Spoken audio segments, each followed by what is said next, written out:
Annyeong, it's Mikey here, and guys, I want to thank you guys so much again for your support in building this channel. I really couldn't have gotten this far without you guys. Now, today I want to thank Keebs and Cable, though I did purchase this with my own money. Keebs and Cable actually sent me a bunch of switches, which I will be doing a video, and I'm actually going to be changing it up in terms of my switch videos in total because I feel like putting it all together just kind of mashes up too many things. So I'm actually going to be doing individual switches from now on. So please like and subscribe, as I'm gonna be moving into that direction. Now today I got an interesting one, especially for those that have a Wooting or a holographic board. This is the RAEDS HE. So this is a rubber dome holographic switch, which kind of replicates the electrocapacitive switch. So I don't know if you guys seen this, but I actually have a electrocapacitive keyboard, right? So this is my Coke's 84W. And I really love this board actually. It's really nice to type on. It feels great. This thing also is lubed. I actually had to take it apart to lube it. It was really hard. Now, we're going to be seeing how does this work in a holographic board now. So let's get straight into unboxing these and then going to sound tests, comparators, and review. So please make sure to like and subscribe. Let's get straight into that video. So taking a look, this is the AEBoards RAEDS HE. This is a brand new holographic switch that came out recently, and it's actually really interesting. Sorry that my camera wasn't focused. I thought it was focusing, but for some reason it just wasn't there. Now, this is a really interesting switch because this is a rubber dome switch. So what does that mean? It's like a Topre and electrocapacitive switch, kind of like replicating those switches, but in a holographic switch. So this is completely different than what we've seen so far in terms of holographic switches, right? This one here is going to be more of a tactile feel. As you can see there, that is the rubber dome that goes on the bottom, and you are getting a more tactile feel because of the rubber dome, right? It provides that slight tactile feel, and I think this is quite interesting, right? Like, this is a completely new type of switch that is being brought out, and I'd love to see something new happen, right? Honestly, I really love my electrocapacitive keyboard. It feels great. The way that this works at the switch, right? It pushes into the rubber dome, which is going to push back for the switch, and it is going to feel incredibly light. That's something to keep in mind for sure. It does feel really interesting to use as well. The tactile feel is actually really, really light as well. So you're not getting a heavy tactile feel. And as you can see right there, right? Like the magnetic is still in the bottom right there, and it comes down. So you are still getting your Hall effect. Not an issue, like with the rapid trigger and everything. You're still going to be able to use it with your holographic board, and I'm really excited to try this out. So let's go in and get some more information about this switch. So going in, you can see here, this is a rubber dome switch. It's supposed to be 35 grams. It is not on the super cheap side, right? It's $23.38 USD for 35 switches. I got mine from Keebs and Cable. Thank you again, Keebs and Cable, for sending out so many different switches. We'll do a different video on, of course, but let's hear this.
Now, I want to show you guys how I lubed the RAEDS HE switch, because this isn't going to be lubing your regular switch. And honestly, I don't know if you guys could tell in like the video and the sound test if there really was a difference, but let me kind of give you guys a way to do it, because I felt that it does make a slight difference and it just feels a little bit nicer to type on.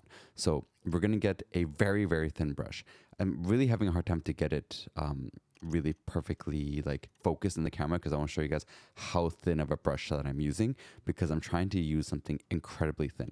And the reason behind using a super thin brush and not your regular brush is because you're having to actually lube very small areas, and you have to get the brush in there. So first we're going to get some loops, Krytox 205 G0, right? So I'm using Krytox. We're going to lube the rubber dome. So where I'm lubing the rubber dome is going to be where the stem actually goes through. So as you can see there, I'm actually going through that area where the stem is actually going to be rubbing against the rubber. So this is a place where you're going to get it. We get the lube, just rub it around inside, and then get the lube. Just not too much, because you don't want it to get like squishy or sticky, but just enough there that it's going to be smooth. So now you're going to grab it, and then you're going to also lube the stem itself, right? So the bottom portion where the magnet protrudes right there, that stem, you're going to want to also lube. Now, to be fair, the order of doing this doesn't matter, but that's just going to be where you're going to lube next. And you want to make sure you get lube around there, and it's just going to help also make it feel just a little bit smoother in terms of typing on this specific switch, which again is really difficult to lube, and you're going to need the really small brush. Now, after you lube this stem portion, there's going to be a very special section.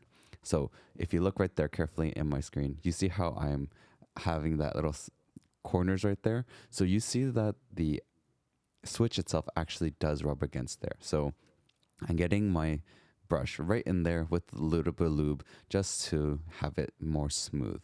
So this is the reason why you need a thinner brush.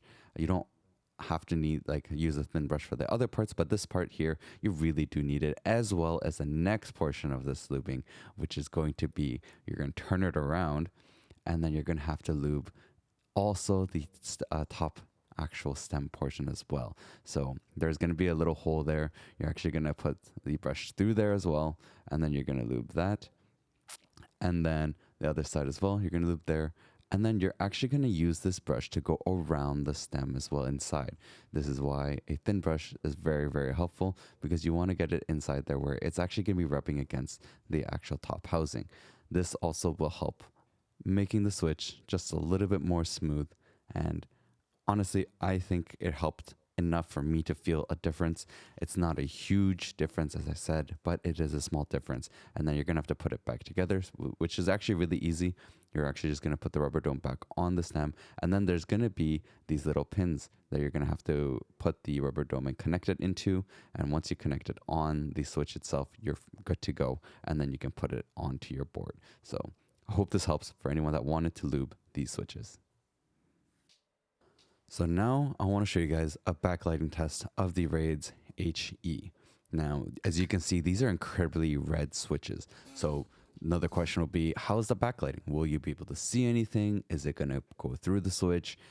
Honestly, you're going to get red light. Like, it's obvious you're going to get red light. The way that this switch is built, you can definitely tell the lighting is not going to be so great. As you can see right there, the switch, like only 3 of them are showing up right now. The backlighting on these switches is not amazing. It's actually only getting the light through the holes in the stem, where the stem was when you saw me lubing. Let me just change this up so that you can only see those switches. So as you can see, the backlighting is almost nothing. Like, it's very little, and it's very red. Right now I'm using a white colored light for the backlighting, and as you can see there, it is pretty much no lighting at all. Like, you're getting no lighting from this. So keep in mind what you're going to get from this switch, especially if you're someone who does really care about the backlighting. This is really not going to be the switch for you. And of course, these switches are a bit special, but we'll go more into that into the review. But let me also show you backlighting of the other switches available for the Wooting. So from left to right, which is going to be the Lekkers, right? The 60, the 45, you have the Jade Pro, the Gateron Raw, you have the Latenpow, you have the Black Knight, and then you also have the Gateron Max, the Everglide, the Rice Pudding V2, the Dashes, the Gateron Gaming Jade, and you also have the Geon Lucifer HE, right? So let's go into seeing, the comparison of these switches in terms of backlighting as well. Now, as you can see here with the lighting of the switches, you can definitely tell that these Hall effect switches have better lighting, especially going to be the Lekkers have decent lighting, the Gateron Raw has decent lighting, the Latenpow as well as the Gateron Max, the Rice Pudding, the Jade Jade / Wuque Studio Dash are going to have better backlighting. The Geon Lucifer HE is okay because it does have a diffuser. It's not amazing. The Black Knight also is not great. The Jade Pro has decent lighting. It's just the color does change due to the color of the switch. So that is something you should also keep in mind as well. And the other switches like the Gateron Jade Gaming switch also does change the color slightly. But it is still pretty good with the backlighting as well. So I don't have the TTC King of Magnet on here just because I felt those ones are also not so great for the backlighting. Though I heard the new ones, they do have one for specifically RGB.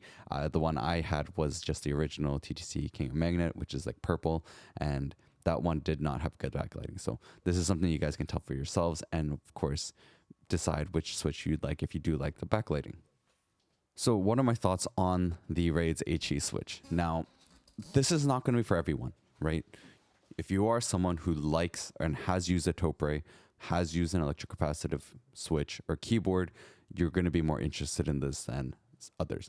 This is something to really keep in mind. As you can see, right, like the switch doesn't have any stem wobble, which is great. And it's really nice for myself. It's super smooth. After I lubed it as well, like it felt incredibly smooth, which I really enjoyed. And I'm a person that does like the electrocapacitive switch feel personally. And again, this is not for everyone. As well as think about it this way: is if you've used a tactile switch, this is going to be like a light tactile switch. The Bravo Dome does provide a tactile feel. So for those that were missing a tactile feel for Hall effect boards, this could definitely be one to look at. This switch is incredibly quiet. I had to boost up the sound in terms of the sound tests quite a bit, right, for you guys to even hear anything. And even then, it is still very, very quiet. I really like it personally, something that I really enjoy. I think I'm going to actually end up putting these into my 60 HE and then do a full board for the 60 HE with these switches. The way I can show you guys is this is my electrocapacitive keyboards, which is, I really enjoy using this one. Like it feels great. It does have a very, very light tactile feel. In terms of typing performance, I think electrocapacitive or Topre switches are one of the best you can use in terms of just pure typing. And that's just my personal preference, right? That's my thoughts and opinion. Something to really keep in mind for yourself, because if you buy these switches, you might not enjoy them if you've never tried a electrocapacitive or Topre switch. Though this might be your first time to try something similar. And I think they replicated it really well. The thing is, these RAEDS HE has replicated it incredibly well. And the fact is, I really like it, and I am going to actually end up doing a build with it because I do like it. I don't think I'll do it with my 80, but I will most likely do it with the 60 because I didn't actually order enough switches. But I'll have the links in the description, and I think you should at least go take a look to see what it's like. So let me know down below in the comments what your guys' thoughts were on the RAEDS HE Hall effect switch that is supposed to replicate an electrocapacitive / Topre switch. So up close, as you guys saw in the video. So this is the RAEDS Hall effect switch. And as you guys saw in the video, right, this is it's replicating a electrocapacitive / Topre switch, right? So you get a slight tactile feel from it. And it is quite interesting. I have to admit, I think that this is a quite interesting of a switch because of the fact that it actually replicates an electrocapacitive switch really well. Now, I've only tried, like the Topre's keyboard that I've tried was a Type Heaven. So I have tried that one for a Topre, an actual Topre.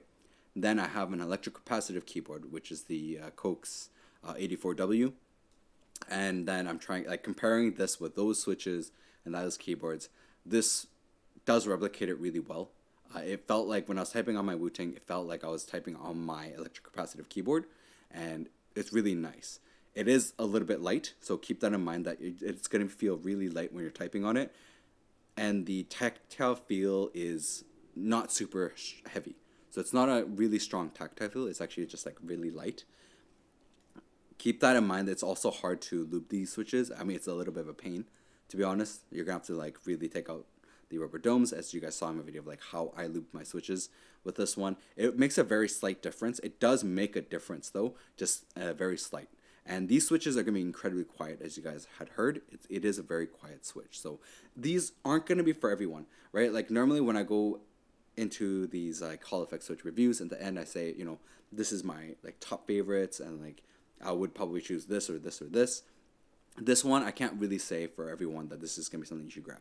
And the reason being is it's not for everyone, right? It's really going to be for those that have tried electrocapacitive or really want to, that like a tactile feel and like a bit of a lighter switch. These are very, very quiet, so you're not going to get a ton of sound feedback back. And in terms of just like overall trying to, you know, work with these and like the backlighting, as you guys saw, it's not for everyone. So if you really are interested and you don't mind backlighting being different and like a different color, pretty much red only, and you are wanting that like Topre electrocapacitive feel, definitely take a look at these, right? Like I'll have the links in the description. Go take a look because they are really, really interesting. I personally enjoy these switches, and I'll probably will actually end up using them in one of my boards, either the 80 HE or the 60 HE, depending on which one I really want to use it with. But I personally am going to use these switches because I do love the like electrocapacitive keyboard feel, and that's just me personally. Again, it's not going to be for everyone, but I really do love the fact that there's a company out there that's trying to do something different, and it's a really great idea, right? I want to see more companies do something completely different instead of just going with the same like factories and then having like a mold and everyone just doing the same things. So really shout out to RAEDS HE for actually like RAEDS, sorry, for doing this. It's really cool. I mean, actually, sorry, not RAEDS. Shout out to Keyboard Treehouse, right? I think it's a really cool thing, and I would love to see more of these kind of switches come out in the future. So please go check out the other videos I got, and I'll catch you guys next time.